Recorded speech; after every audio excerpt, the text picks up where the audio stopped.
everyone. This is a reminder to get your blind stitch attachment oiled and cleaned for class tonight if you haven't done it already. These attachments have a lot of moving parts, and at first glance it looks like there's really not much space to oil. You can oil all up under here and drip all down in here, but there's a way to take this cover off.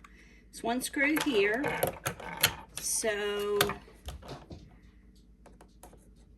we're going to do that, and it should just slip off. Thank goodness my screwdriver's magnetic.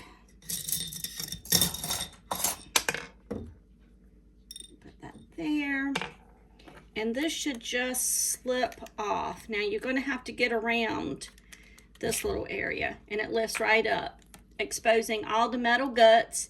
And here is where you can oil and make sure it's working, because there's a lot of little joints in here. You want to make sure that you are dripping oil in every metal to metal action to make sure it is going to move well for you tonight. So all of these joints, there's movement there, all down in here, even these little screws up under here and along here, because this plate will slide back and forth. As a matter of fact, you can see right here it's going to slide, so you may want you do want to oil all up under here. So, and then put your cover back on. Mine needs cleaning, and then I'll get to oiling, but I just want to remind everybody to get that done before class tonight so that these things are moving at their optimum for our blind stitch.